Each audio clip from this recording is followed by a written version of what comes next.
Você vê como é a vida, né? Às vezes a gente passa uma trajetória toda para poder descobrir algumas coisas que a gente acredita que está nas nossas mãos o poder de fazer.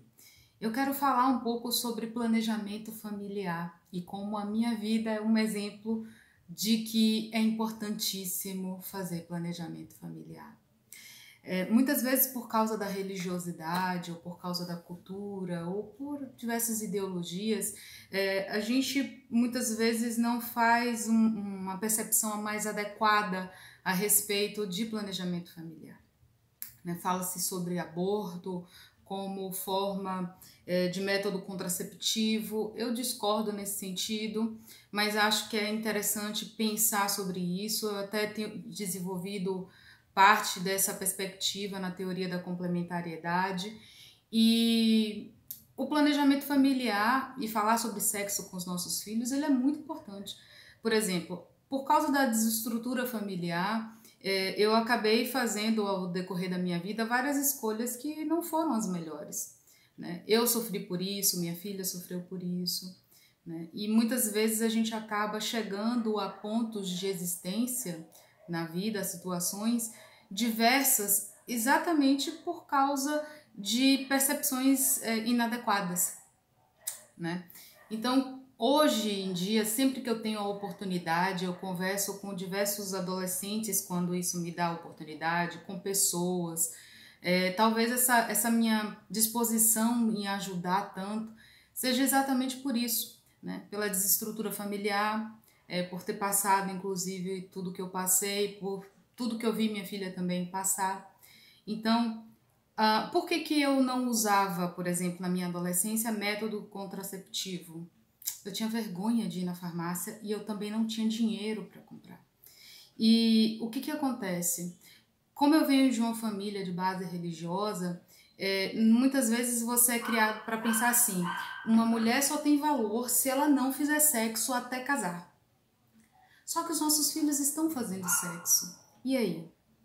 Estão se tornando pais e mães cada vez mais cedo pela forma como o sistema está indo, pelo modo como a educação está sendo levada, pela forma como a nossa cultura está sendo moldada. Eu não acredito que uma forma traumatizante ajude a resolver essa questão. Eu defendo e sempre defendi, um dos motivos, por exemplo, que eu engajei em 2018 numa campanha contra o que estava se passando, foi exatamente pela forma como eu identifiquei que os livros didáticos voltados para crianças estavam, né? Independente da sexualidade de uma criança, é uma bênção, né? Agora, o que faz essa criança ser bem-vinda e ser uma bênção na vida de quem chama a existência? Planejamento familiar, ter condições de ter, né? E que ela seja fruto de amor, mas só amor não basta. É preciso pensar na vida dessa forma, né? Planejada, estruturada. E quando isso não acontece, a gente acaba metendo os pés pelas mãos e trocando sonhos que deveriam acontecer em determinada etapa da vida e passam a ocorrer em outra etapa da vida. Isso não significa que quem teve, ou quem faz, ou quem deixa de fazer tenha mais ou menos valor do que outra pessoa.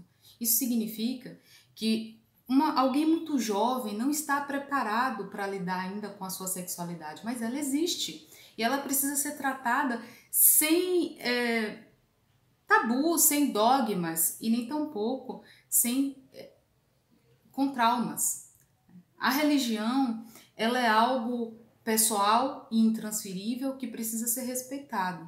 E a realidade é algo que acontece e que a gente precisa se adaptar a essa realidade da forma mais coerente possível. Ignorar que isso ocorre é ignorar que as consequências estão aí. E não adianta ficar debruçando tudo em cima de porque é uma ideologia, é um movimento político, é não sei o quê. São tantas desculpas para tantas coisas. E a gente esquece que lá atrás casavam quando a menina chegava na primeira menarca, né? Na primeira menstruação, e muitas vezes era muito cedo.